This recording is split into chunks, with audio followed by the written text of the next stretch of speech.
वाराणसी के ज्ञानवापी परिसर खुदाई पर लगी रोक अगले सोमवार तक नहीं की जाएगी। ज्ञानवापी में खुदाई, बुधवार तक सर्वे पर भी रोक, सुप्रीम कोर्ट ने जारी किया आदेश।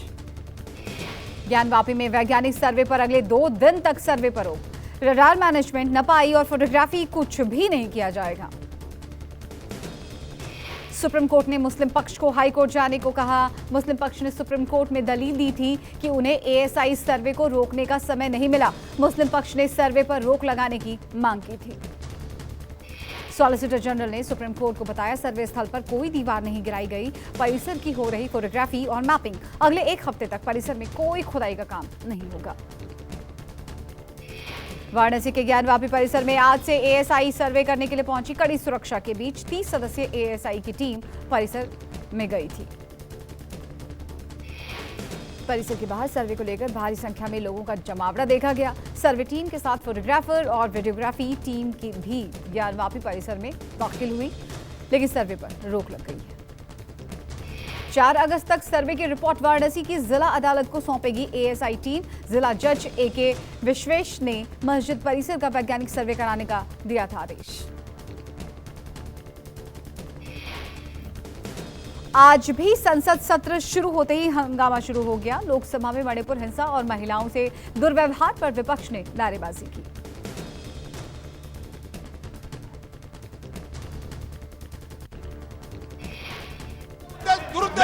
मैं आपका आग्रह मान रहा हूँ, सिर्फ हमारा जो कार्यवाही है वो बाधित करना चाहते हैं। मैं आपका आग्रह मान रहा हूँ, मैं सरकार भी चर्चा करने को तैयार है।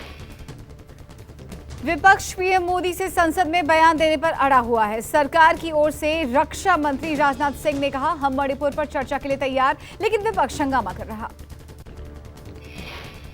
मणिपुर के मुद्दे पर चर्चा के लिए पूरी तरह से तैयार है, लेकिन फिर भी प्रतिपक्ष हमारी बात को स्वीकार करने को तैयार नहीं है। मैं यह मानता हूं कि मणिपुर जैसी गंभीर घटना के प्रति जो चर्चा होनी चाहिए उसके प्रति प्रतिपक्ष गंभीर नहीं है। मल्लिकार्जुन खड़गे बोले, हम भी चर्चा के लिए तैयार हैं। प्रधानमंत्री इस मामले पर अपनी बात रखें। अगर 140 करोड़ का नेता बाहर प्रेस से बात करता है और 140 करोड़ जनता के प्रतिनिधि अंदर बैठे, बाहर प्रेस कॉन्फ्रेंस करता है और 140 करोड़ लोगों के प्रतिनिधि अंदर बैठे हैं, तो आप पहले यहाँ पर स्टेटमेंट दो, उस पर चर्चा होने दो, उसके बाद में हम लोग एक निर्णय लेंगे।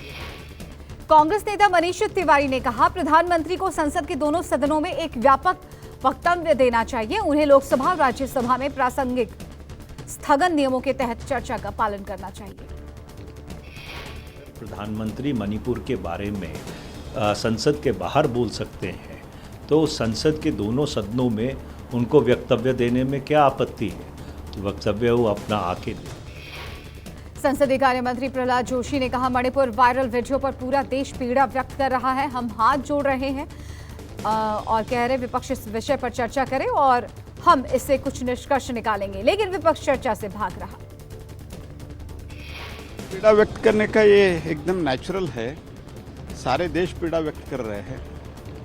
जब हम चर्चा के लिए तैयार है, हम हाथ जोड़ के मांग रहे हैं चर्चा करो और चर्चा से कुछ निष्कर्ष निकालने का कोशिश करेंगे। संसद सत्र के पहले आज सत्ता और विपक्ष दोनों ने गांधी मूर्ति पर प्रदर्शन किया। इंडिया और बीजेपी ने एक दूसरे के खिलाफ नारेबाजी की। बीजेपी ने राजस्थान, बिहार में क्राइम को लेकर विपक्ष को घेरा। मणिपुर में महिलाओं की अभद्रता और हिंसा को लेकर विपक्ष हमलावर। विपक्ष ने गांधी प्रतिमा के पास सरकार के खिलाफ नारेबाजी की। कांग्रेस, टीएमसी, आप सांसदों ने सरकार के खिलाफ प्रदर्शन किया और पीएम मोदी से घटना को लेकर संसद में बयान देने की मांग की। संसद में बीजेपी सांसदों ने नीतीश कुमार और ममता बनर्जी के खिलाफ गांधी मूर्ति पर धरना दिया। बीजेपी सांसदों ने नीतीश और ममता बनर्जी का विरोध किया। महिला सुरक्षा को लेकर गहलोत सरकार को घेरते हुए बोले बीजेपी सांसद राज्यवर्धन राठौर। कहा, मोदी सरकार ने 11 करोड़ शौचालय बनाने से लेकर महिलाओं की सुरक्षा के लिए बहुत कुछ किया। पीएम मोदी ने की मंत्रियों के साथ अहम बैठक। संसद की कार्यवाही शुरू होने से पहले कैबिनेट के टॉप मिनिस्टर्स के साथ पीएम ने की मीटिंग। संसद में रणनीति को लेकर हुई चर्चा। बैठक में राजनाथ सिंह, अमित शाह, निर्मला सीतारमण, नितिन गडकरी, अनुराग ठाकुर, पीयूष गोयल, प्रहलाद जोशी और अर्जुन राम मेघवाल समेत कई केंद्रीय मंत्री मौजूद रहे। केंद्रीय गृह मंत्री अमित शाह और उत्तराखंड सीएम पुष्कर सिंह धामी के बीच यूसीसी को लेकर हुई बैठक में यूसीसी समिति के सदस्य भी मौजूद रहे। करीब 2.5 से 3 घंटे तक चली बैठक में उत्तराखंड में यूसीसी लागू किए जाने समेत तमाम बिंदुओं पर चर्चा हुई। धामी सरकार उत्तराखंड में जल्द ही यूसीसी को लेकर कानून लाने की तैयारी कर रही है। पहली बार नहीं हुई है यूसीसी को लेकर अमित शाह और धामी के बीच बैठक। 4 जुलाई को दोनों के बीच भी हुई थी बड़ी मीटिंग। दिल्ली में फिर बढ़ा बाढ़ का खतरा, खतरे के निशान के ऊपर पहुंचा यमुना का जलस्तर। पुराने लोहे पुल के पास यमुना का जलस्तर पहुंचा 206.65 मीटर दर्ज किया गया वाटर लेवल। हरियाणा के हथिनीकुंड बराज से छोड़ा गया पानी आज दिल्ली पहुंचेगा। दिल्ली में यमुना का जलस्तर एक बार फिर बढ़कर 207 मीटर के पार जा चुका है। फिर से खतरे के निशान से करीब 1.25 मीटर ऊपर पहुंच चुकी है, क्योंकि हथिनीकुंड बैराज से लगातार पानी छोड़े जाने का सिलसिला जारी है। पिछले कई दिनों से हिमाचल और उत्तराखंड की पहाड़ियों में लगातार बरसात हो रही है, जिसके चलते हथिनीकुंड बैराज पर भी बहुत ज़्यादा प्रेशर है और वो वहाँ से लगातार। दिल्ली के निचले इलाकों में एक बार फिर मंडराने लगा बाढ़ का खतरा। अलर्ट पर प्रशासन, राहत कैंप में भेजे जा रहे लोग। महाराष्ट्र में पिछले कई दिनों से भारी बारिश का कहर जारी, कई शहरों में बिगड़े हालात। ईस्टर्न एक्सप्रेसवे पानी में डूबा, भारी बारिश से मुंबई की मुसीबतें बढ़ी। विदर्भ क्षेत्र में भारी बारिश की वजह से पिछले 10 दिनों में 19 लोगों की गई जान, हजारों की संख्या से भी ज्यादा घर ध्वस्त हो गए। 54,000 हेक्टेयर फसल को नुकसान पहुंचा। मौसम विभाग ने मुंबई और ठाणे में जारी किया बारिश का येलो अलर्ट। महाराष्ट्र के रायगढ़, पालघर और कोंकण में भारी बारिश की आशंका। महाराष्ट्र में रायगढ़ में भारी बारिश के चलते स्कूल और कॉलेज में छुट्टी। रायगढ़ डीएम ने की घोषणा। मौसम विभाग ने रायगढ़ के लिए जारी किया ऑरेंज अलर्ट। महाराष्ट्र में लगातार हो रही बारिश से हाल बेहाल। यवतमाल में 3 लोगों ने और अकोला और बुल्ढाना में एक व्यक्ति ने गंवाई जान। विदर्भ का अमरावती डिवीजन सबसे ज्यादा प्रभावित।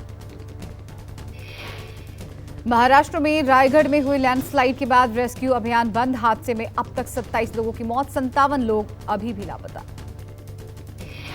जूनागढ़ में कल हुई बारिश के बाद हर तरफ सैलाब, घर, मकान, सड़कें पानी में डूबी। 3,000 लोगों को सुरक्षित स्थानों पर पहुंचाया गया। पंजाब में घग्गर का पानी गांव में घुसा। आनंदपुर साहिब के पास तटबंध टूटा। घग्गर का पानी पटियाला के गांव में घुसने से काफी नुकसान पहुंचा है। तेज बारिश के कारण उफान पर घग्गर और सतलुज। आनंदपुर साहिब के गांव सतलुज पर बनाया गया तुसी बांध टूटने से खेतों में भरा पानी।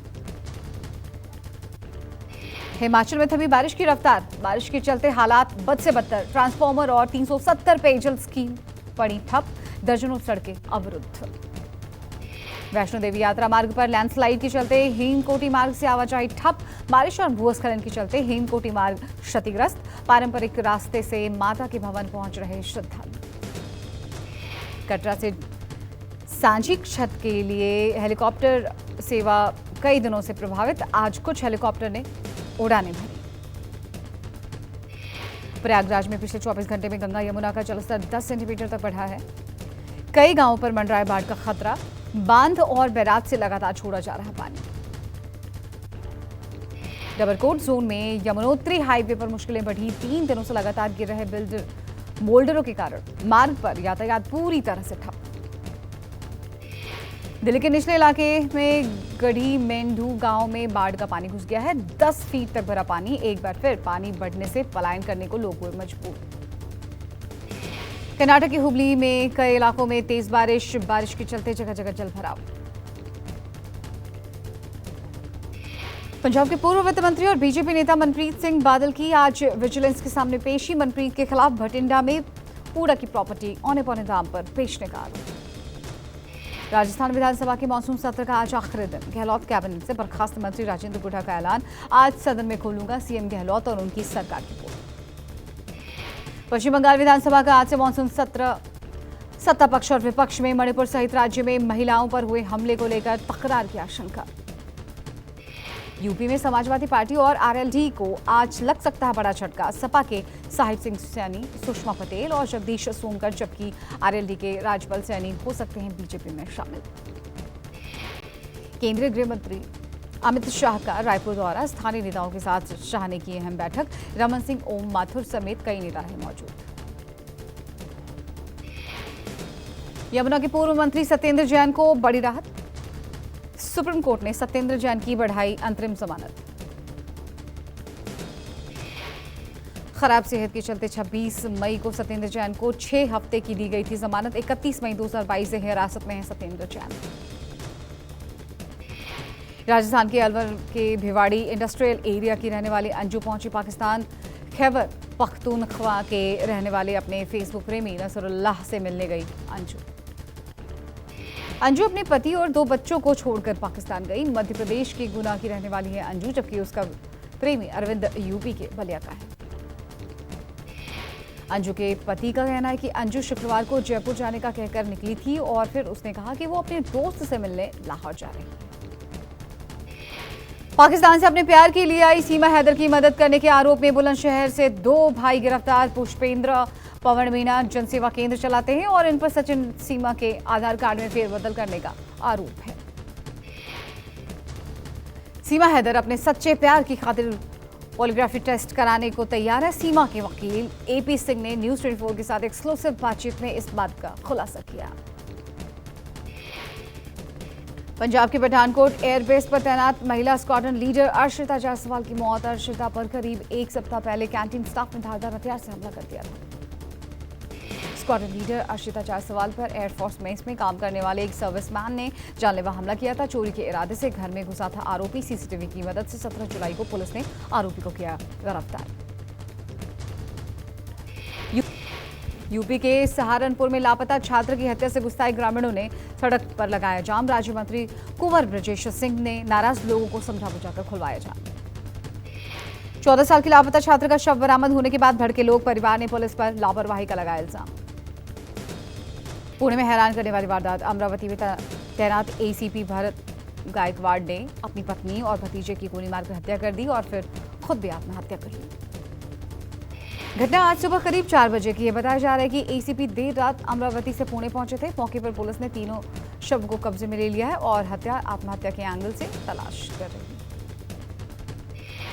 बिहार के नालंदा में बोरवेल में गिरे 3 साल के बच्चे का एनडीआरएफ ने किया रेस्क्यू। बच्चा पावापुरी के अस्पताल में एडमिट। मुंबई पोर्ट से हजीरा पोर्ट गुजरात जा रहा जहाज पालघर के 7 पार्टी के पास समुद्र में फंसा। जहाज में 13 लोग सवार। जहाज को निकालने की कोशिश जारी। ओडिशा के मयूरभंज में जंगली जानवरों की खाल की तस्करी का पर्दाफाश हुआ है। वन विभाग ने 4 तेंदुओं की खाल बरामद की। बिहार में ज्योति मौर्य पार्ट 2। बिहार के मुजफ्फरपुर में दारोगा बनने के बाद ज्योति ने छोड़ा पति का साथ। पति ने बैचमेट दारोगा से अफेयर के बाद पति के साथ रहने से मना किया। पति का आरोप, पत्नी की पढ़ाई और कोचिंग पर 10 लाख से ज्यादा किया खर्च। अब बॉयफ्रेंड दारोगा के साथ मिलकर धमकी देने का आरोप, पति ने शिकायत दर्ज की। एनआईए ने खालिस्तान के 3 आतंकी और 6 अन्य के खिलाफ दर्ज की चार्जशीट। खालिस्तानी आतंकी हरविंदर सिंह और लखबीर सिंह बीकेआई से जुड़े हैं, जबकि अर्शदीप केटीएफ का सदस्य है। जब हार्वर्ड लॉ स्कूल और न्यूयॉर्क यूनिवर्सिटी की रिपोर्ट में एक और वैश्विक महामारी की चेतावनी। रिपोर्ट के मुताबिक हर साल जीवित जानवरों के अमेरिका में होने वाले आयात की वजह से वायरल फैलेगा। पाकिस्तान के